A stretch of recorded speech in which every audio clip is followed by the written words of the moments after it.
Hoy vamos a conversar con el doctor Alberto Hades, abogado de la Universidad de Buenos Aires, doctorado en economía en Harvard, analista de inversiones en Goldman Sachs, Citibank, Merrill Lynch, muy conocido acá en el ambiente criollo. Autor de varios libros, pero ahora está publicando uno que se llama Economía Conversada. En realidad son 3 tomos, como viene de las humanidades, seguramente es asequible para no expertos ni no economistas, donde explica cuestiones básicas económicas. ¿Es así, doctor? Así es, son tres tomos que siguen, digamos, la división tradicional de la economía: microeconomía, macroeconomía y economía internacional. Y la idea fue hacerlos sin matemáticas, Está, para bien. gente que quiere aprender economía, pero que ve un obstáculo en las fórmulas, en las ecuaciones, en las gráficas que no entienden. Eh, o sea, tratar de hacer accesible la economía para todo el mundo y, en definitiva, explicarla de la manera en la que se explicaba la economía hace, digamos, 100 años. Cuando uno lee a Keynes o a Hayek o a Ricardo o a Adam Smith, no había ecuaciones, había argumentos y palabras y la gente podía entenderlo. Y creo que para un economista es más difícil, es un desafío. Mm. Obviamente, explicar algo con una ecuación siempre es mucho más rápido que explicarlo en palabras, pero me parece que es una disciplina indispensable. La economía atraviesa nuestra vida diaria y es importante que todos tengan un nivel mínimo de comprensión de la economía. Bueno, lo vamos a mirar. Bueno, Bueno, obviamente, ¿cuál va a ser? El hombre está en Wall Street, en finanzas en Estados Unidos. Obviamente, ¿cuál va a ser nuestra primera pregunta? ¿Cómo impactó la derrota electoral del gobierno en Wall Street? bueno, la reacción fue obviamente mala, porque la diferencia fue entre los peronistas, entre el peronismo, los votos que sacó el peronismo y los votos que sacó la Libertad Avanza, fue muy superior a lo que indicaban las encuestas antes de las elecciones. Hubo una especie de sensación de 2019, otra vez, de las PASO de Claro. 2019, ¿no? Cuando las encuestas mostraban 3, 4, 5 puntos, inclusive algunas empate, y después vino una diferencia muy, muy significativa.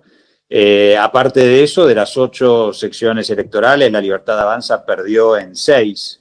Entonces, la reacción fue muy negativa, con los analistas de mercado y los operadores del mercado extrapolando la elección de Buenos Aires a lo que podría llegar a suceder En en octubre. octubre. Y por eso el precio de los bonos soberanos cayó sustancialmente, el precio de las acciones argentinas en Wall Street cayó, y obviamente el dólar subió inicialmente casi hasta el tope de la banda.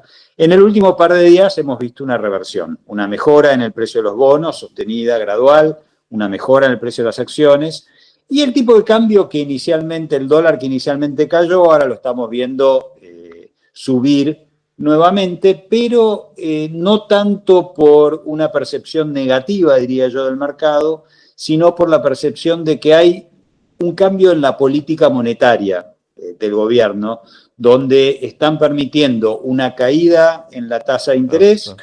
hay rumores de baja de encajes, y todo eso está sumando liquidez al mercado y dándole cierto impulso Ujú. al dólar, que mucha gente ve como positivo, ¿no? O sea, un tipo de cambio más alto Claro. en un contexto de una economía amesetada, con por ahí no una tasa de desempleo alta, pero con una tasa de desempleo encubierto muy alta, mucho empleado público, mucho plan trabajar o planes sociales, mucho seguro de invalidez, etcétera, todo eso, mucha jubilación temprana, gente que se jubila a los 50, 52, 55, todo eso indicando un mercado laboral que es incapaz de absorber a la población. Y para eso, tener un tipo de cambio más alto, si se evita un pase a la inflación, es positivo. Y por ahora no hemos visto un paso a la inflación, ¿no? No hemos visto un pase del tipo de cambio más alto a la inflación. Bueno, totalmente de acuerdo con lo que dice, ¿no?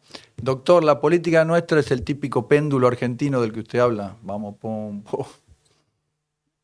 La política, digamos, Yo creo, hay dos péndulos ahí, creo. Hay un péndulo en la política económica. La Argentina ha tenido mucha dificultad en definir parámetros básicos, digamos, de independencia del Banco Central, prudencia fiscal, apertura de la economía, operación de los mercados, libre de los mercados. No digo solamente de los mercados financieros, digo de distintos sectores económicos, regulación estable que no cambia con cada gobierno, etc. Eso es algo muy inusual. O sea, en otros países uno ve cambios en la política económica, obviamente hay partidos que tienen una preferencia por más gasto social o menos gasto social, partidos que pueden tener una agenda cultural o social distinta. Un partido, digamos, de centro izquierda va a tener una agenda social o cultural distinta que un partido de centro derecha, un partido conservador. Pero hay ciertas cosas que se mantienen. Uno lo ve, por ejemplo, en Brasil o en Uruguay o en Chile.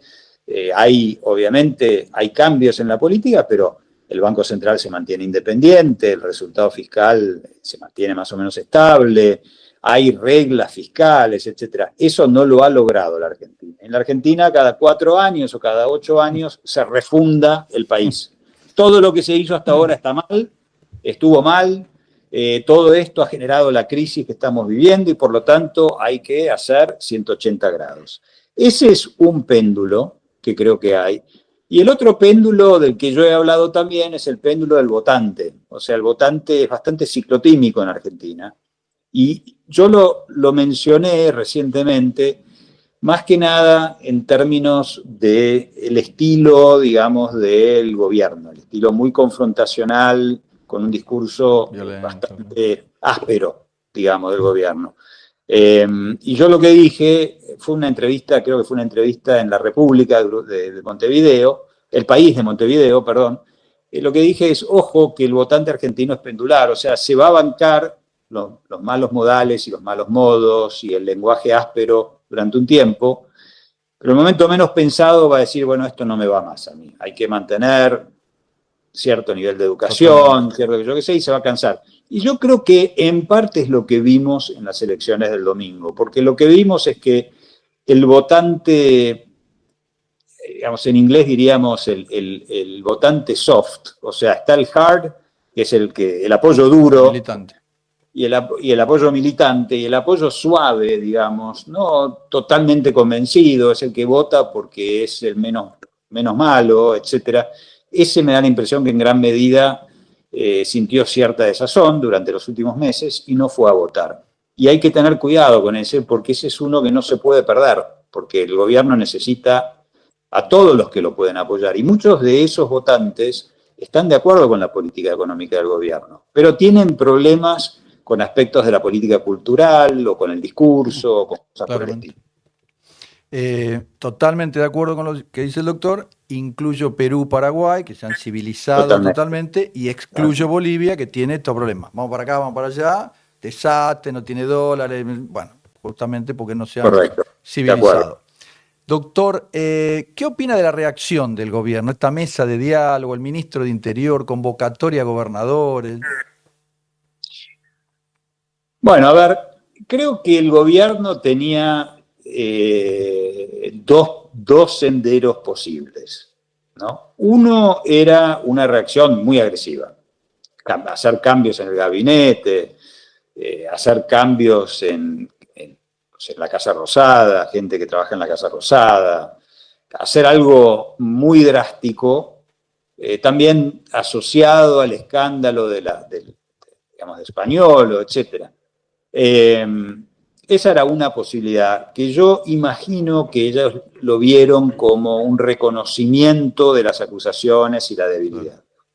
Otra alternativa era dar algunas señales, perdón que me suena una alarma acá, dar algunas señales de flexibilidad, cambiar los modos, dar la sensación de que el diálogo se abre con estas mesas, o sea, ya no va a quedar limitado a 3 personas que deciden todo, sino que vamos a escuchar a otra gente y la vamos a escuchar en un contexto un poco más institucional. Vamos a reforzar el puesto del ministro del Interior, vamos a dialogar, encarar el diálogo con los gobernadores Y yo espero también, no sé si se va a dar o no, yo espero también que el gobierno tienda una mano a sectores que son afines ideológicamente con el gobierno, pero que hoy están en la oposición, que me parece que no deberían estar en la oposición.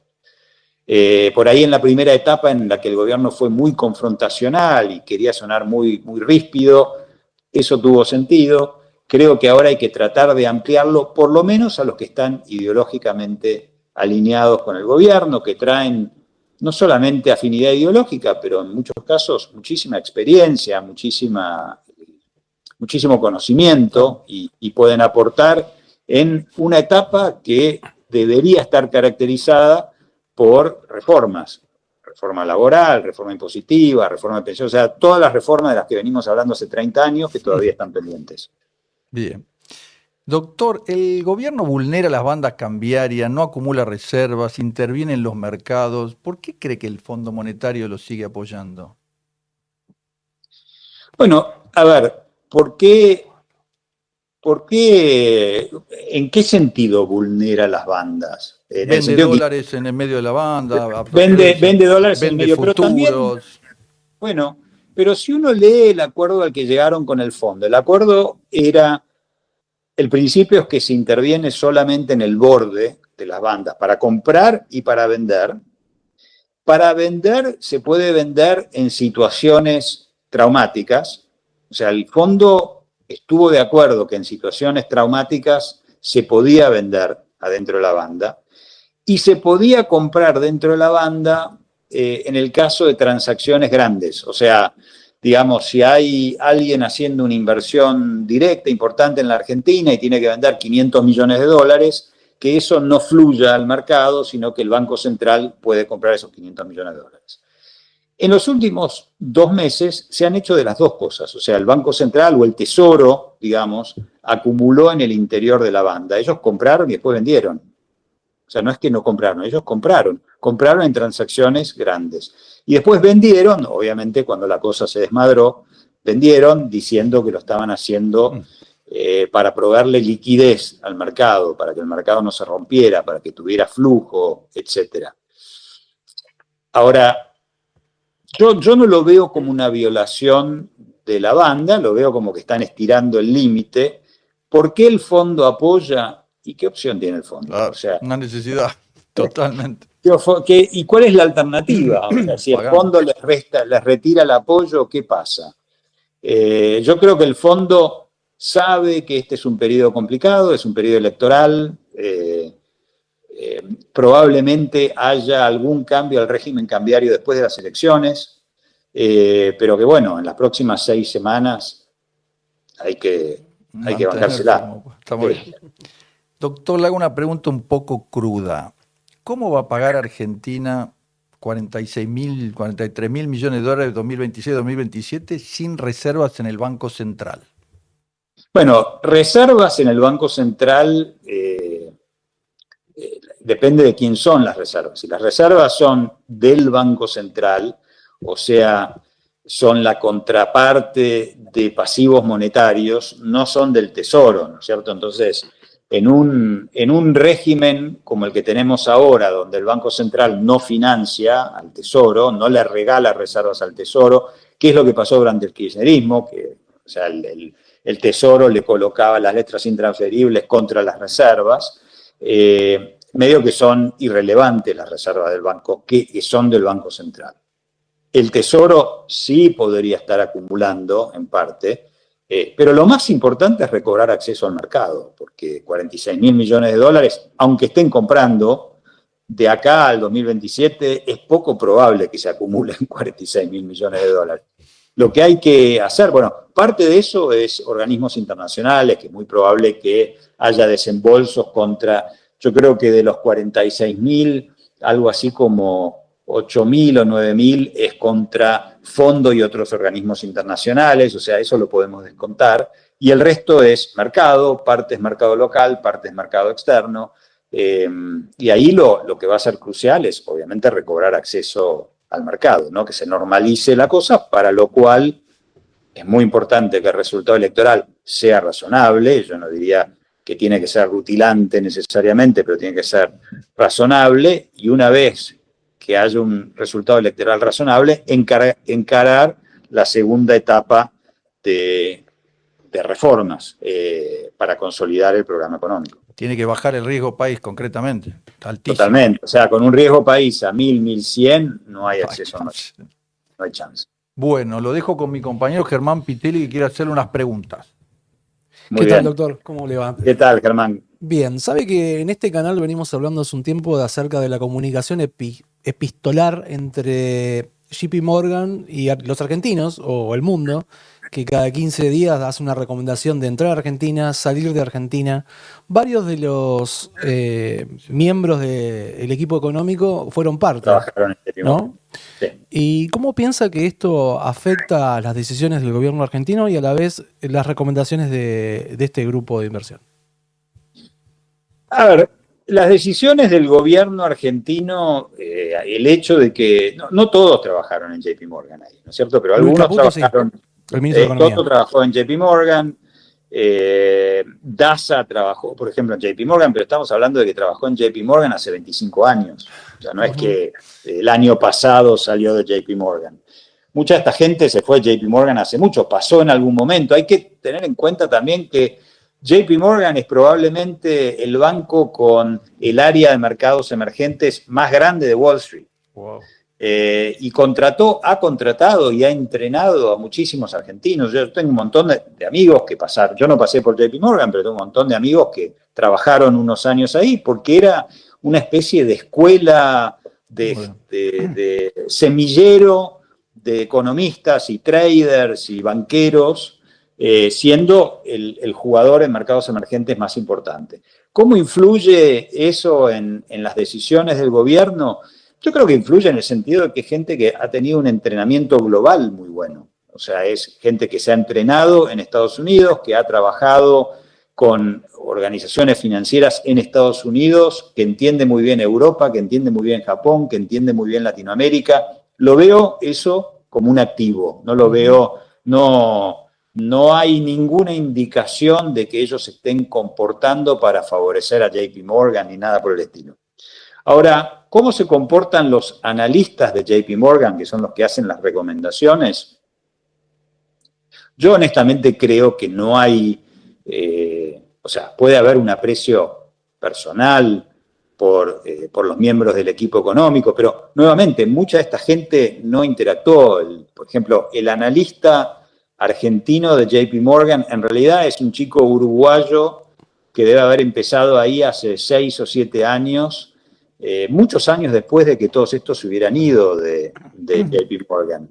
Y por otro lado, lo que comprometen ellos es su carrera. O sea, si uno pone recomendaciones porque mi amigo o porque un amigo de un amigo es el presidente del Banco Central y después no funciona, no me pagan a mí y el que pierde el trabajo soy yo. Yo no veo eso. Y aparte los veo cambiando las recomendaciones. Bank of America, por ejemplo, que no tiene nada que ver con el equipo económico, estuvo recomendando bonos de Argentina. Morgan Stanley, también, que no tuvo nada que ver, estuvo recomendando bonos de Argentina. Está muy bien. Yo creo que yo no lo veo tan conectado eso.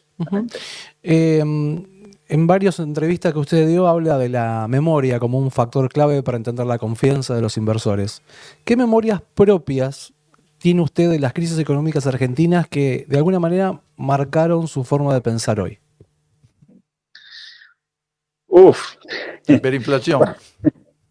Todas. O sea, yo empecé, para darles una idea, yo empecé mi carrera financiera en el 94. O sea, yo estaba haciendo un doctorado en economía, me gradué, terminé en mayo del año 94. En julio empecé en Goldman Sachs. En diciembre empieza el tequila. Y como ustedes recordarán, la devaluación en México generó un terremoto en los mercados emergentes. Y probablemente no hubo ningún mercado emergente más contagiado, digamos, más infectado por el tequila, dejando de lado México, obviamente, que Argentina. Sí. Porque los inversores lo veían como un modelo muy parecido al de México. Yo era el economista argentino, o sea, yo acababa de graduarme y me dijeron, bueno, mirá, como sos argentino, queremos que seas el economista de Argentina. Así que fue, digamos, un masazo empezar a cubrir Argentina y a los 6 meses Argentina entra en crisis. Se acaba la convertibilidad, default, se rompe el tipo de cambio, va a haber programa del fondo, no va a haber. Bueno, después el año siguiente había elecciones. Lo van a elegir a Menem, no lo van a elegir, etc. O sea, eso obviamente me marcó. Ahí Argentina zafó bien. Al final terminó zafando, como ustedes recuerdan. La que no zafó, donde yo seguía siendo economista de Argentina, fue la crisis del 2001-2002. Y esa fue una crisis mucho más difícil, ¿no? Porque terminó muy mal. Y esa me marcó mucho en el sentido de que me enseñó, diría, a distinguir entre cuando uno analiza lo que puede hacer un funcionario y un hacedor de política, uno tiende a pensar que el hacedor de política va a hacer lo correcto, va a hacer lo que debe hacer en base a lo que dice la teoría económica. Y lo que uno aprende es que muchas veces las decisiones no se toman en función de lo que uno debe hacer, sino de lo que uno puede hacer o de lo que las fuerzas políticas fuerzan. Y entonces cuando uno hace sus pronósticos tiene que tener mucho cuidado en distinguir entre lo que los economistas llamamos el análisis normativo en el sentido de lo óptimo, y el análisis positivo de pronóstico. Esto es lo que va a pasar. Es una porquería, no debería pasar, pero es lo que va a pasar. Uh-huh. Y eso me marcó mucho en el 2001, porque yo en el 2001 mi análisis se centraba mucho en, salir de la convertibilidad va a ser un suicidio. Estos van a romper toda la institucionalidad que llevó 10 años construir después de 50 años de fracasos.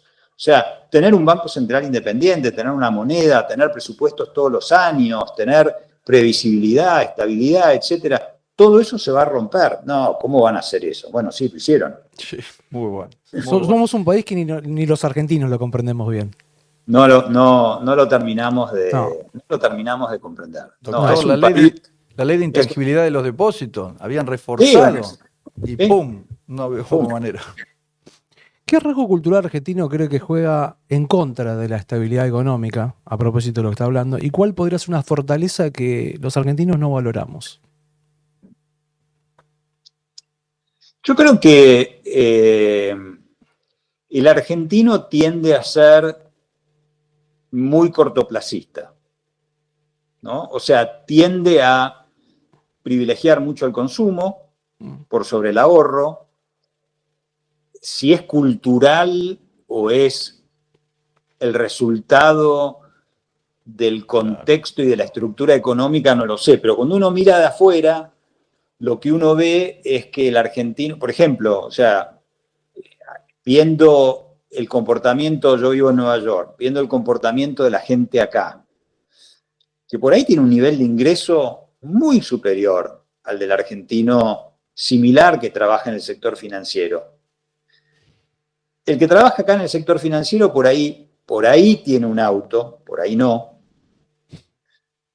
tiene personal doméstico que vive en la casa, va al trabajo por ahí en subte o en ómnibus, y cuando uno mira la cuenta bancaria se da cuenta que está ahorrando como si el mundo se acabara mañana. Bueno, no como si el mundo se acabara mañana, como si va a vivir 100 años. Claro. Y cuando uno lo compara con el argentino, se da cuenta que el argentino a un nivel similar tiene 2 coches, tiene por ahí personal doméstico, se va de vacaciones mucho más tiempo. A Aruba o al Caribe. ¿Cómo? Se va de vacaciones al Caribe inmediatamente, si puede. Claro, o sea, ahora, uno podría decir, bueno, pero ¿y para qué vas a ahorrar si cada vez que ahorras te lo roban, al final te confiscan, plan Bonex, esto, lo otro?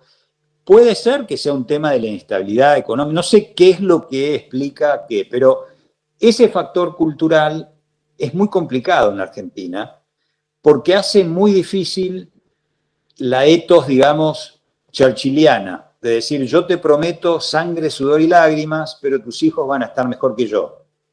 Y el argentino dice, no, pará, no, o sea, falta mucho para eso, yo quiero hoy, yo quiero estar bien hoy. Y es muy difícil construir un país si uno no tiene un horizonte, digamos, asiático. Cuando uno ve a los asiáticos, Claro. los tipos se matan. O sea, no comen con tal de que los hijos se eduquen y tengan tutores y esto y lo otro y vayan a la mejor universidad y ahorran. Por ejemplo, los chinos tienen una tasa de ahorro del 50%. O sea, eso es una cosa muy distintiva. Ahora, Muy bueno. ¿qué es lo que tenemos los argentinos, por otro lado? Yo creo que se aprecia eso y se valora en el resto del mundo. Y nuevamente, tal vez es un tema de las circunstancias, de la estructura.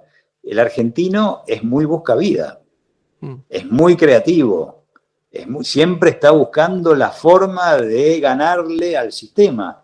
Y eso implica, bueno, a veces hacer trampa, pero muchas veces ser muy creativo, muy original, muy busca. Y eso uno lo ve cuando el argentino se va de la Argentina. El argentino afuera de la Argentina se adapta al sistema y trabaja muy duro, muy creativo y le va muy bien muchas veces. Voy a aprovechar de hacer la última consulta.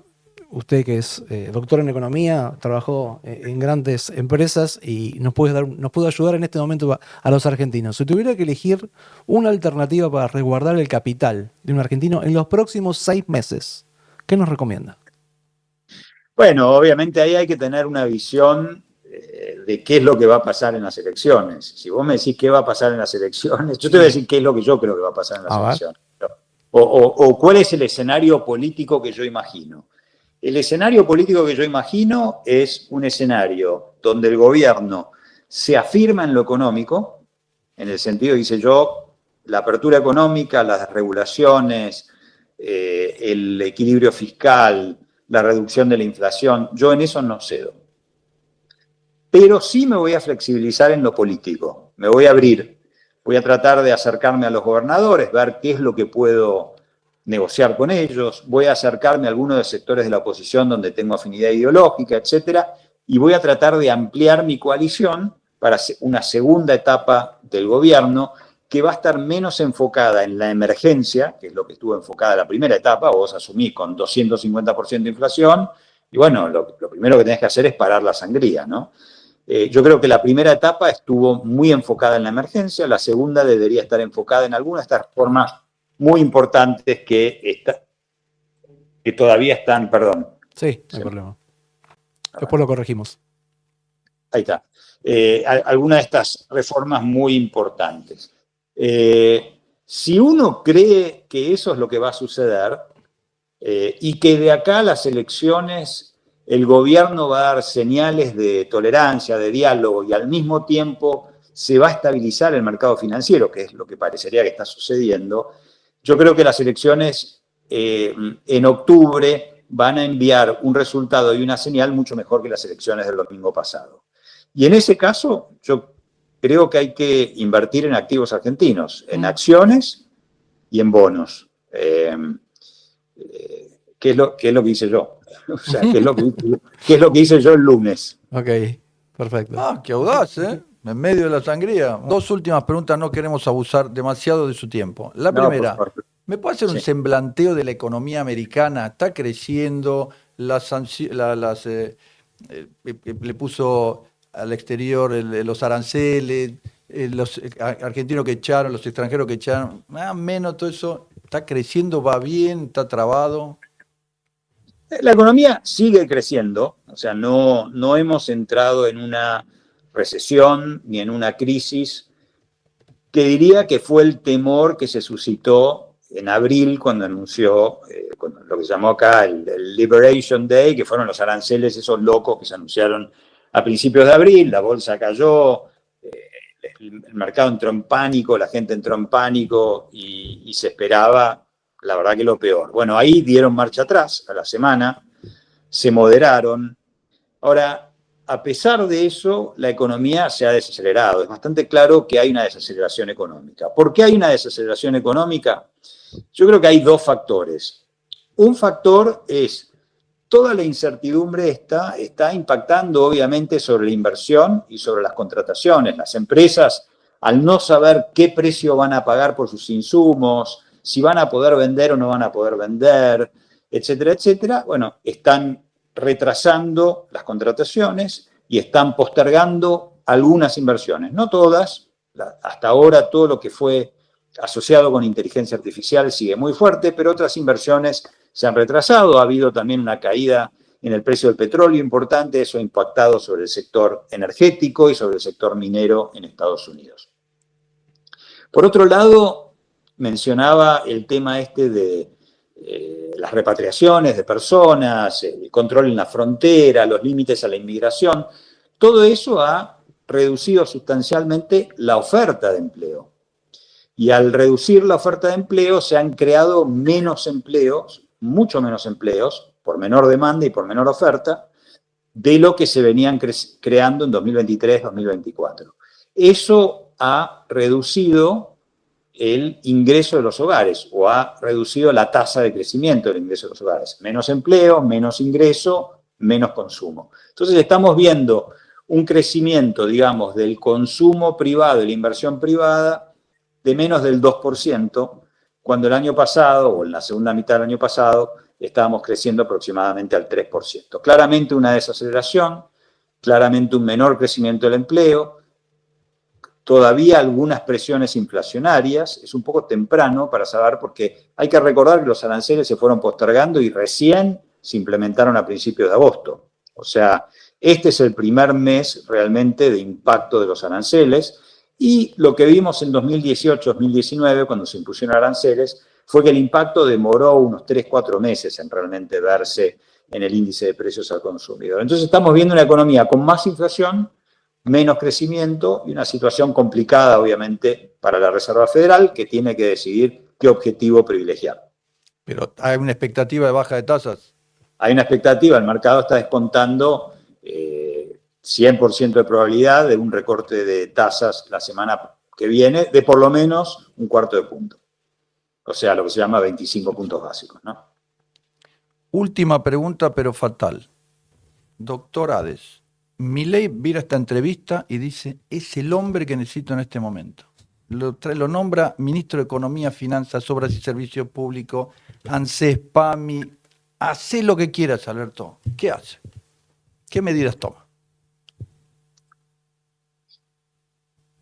A mí me parece que las medidas que habría que tomar están en la agenda del gobierno. El tema es empezar a impulsarlas, para lo cual lo que yo le pediría al presidente es, vamos a confiar en la gente, déjame armar equipos, hay mucho talento en la Argentina, hay mucho talento fuera de la Argentina también, no solamente de argentinos, de no argentinos que quieren que a este gobierno le vaya bien. Y aprovechemos ese talento, porque es mucha gente que ha estado involucrado en reformas laborales, o en reformas impositivas, o en reformas de pensiones en otros países. Fijémonos el caso de Daza. O sea, Daza nació en la Argentina, pero nunca vivió en la Argentina. Y fue un ingrediente genial fue una genialidad de Toto Caputo traerlo. Bueno, así como él, hay una cantidad de otra gente que quiere que al gobierno de Milei le vaya bien, que trabaja fuera de la Argentina, que son argentinos o no, y yo creo que la Argentina necesita todo ese talento para impulsar. Yo empezaría por una reforma impositiva importante, creo que hay que hacer eso, porque creo que sería popular esa reforma, me parece que tendría poca oposición, y después dejaría obviamente a los especialistas en política definir cuál es la secuencia de las otras reformas, pero cuáles son las otras reformas yo creo que está muy claro. Hay que hacer la reforma impositiva, como les digo, hay que hacer una reforma de jubilaciones, porque el sistema ese está quebrado. Flexibilidad laboral. ¿Cómo? Flexibilidad laboral. Hay que hacer una reforma laboral, modernizar la legislación laboral argentina, en particular todo el tema de los juicios, que son destructores de pymes. Hay que hacer una reforma del régimen de coparticipación. Creo que es hasta saludable lo que estamos viendo en algunas provincias que de manera independiente, sin un cambio en el régimen de coparticipación, están ofreciendo beneficios impositivos a las empresas para que se instalen ahí. Pero digamos, esa es la esencia del régimen federal. La idea del régimen federal no es tener provincias que vengan a mendigar al gobierno central, es que ellas compitan para ofrecer mejores servicios, impuestos más bajos y oportunidades de inversión en sus regiones. Hay que hacer, por lo tanto, una reforma al régimen de coparticipación y hay que seguir impulsando la apertura comercial. La Argentina es un país muy cerrado al comercio internacional, lo ha sido tradicionalmente. El Mercosur no ha sido un buen mecanismo para abrir la economía al mundo, entonces hay que buscar alternativas en el Mercosur o fuera del Mercosur para abrir la economía. Al margen de eso, obviamente, hay que meterse en la micro del gasto y tratar de eliminar, hablando bien y pronto, todos los curros y todos los fraudes que hay en el gasto público, sea en pensiones de invalidez, sea en los regímenes de jubilación, sea en los regímenes de salud, etcétera. Tratar de cortar todo lo que sea posible, no necesariamente para bajar beneficios, pero para eliminar fraude, duplicación y ese tipo de cosas. Muy bien, ¿eh? Muy buen programa. La verdad que aprendimos un montón. Comparto 100%. Le haría una última consulta. Vamos. La última. Habló usted que posiblemente el gobierno gane o pierda las elecciones, haría un cambio del régimen cambiario. ¿Cómo se lo imagina usted? Bueno, el régimen cambiario está diseñado para convertirse en una flotación, ¿no? Pues si uno mira, el techo de la banda sube, Sí. el piso de la banda baja. La idea es que la banda se va ensanchando a lo largo del tiempo y eventualmente la banda se torna irrelevante. Yo creo que una posibilidad es que, por ejemplo, aceleren el crawl del techo y del piso, los aumenten, digamos, con un cambio discreto en el piso y en el techo, o los eliminen a partir de 2026. Es decir, Explote. una nueva brecha cambiaria, unas nuevas bandas.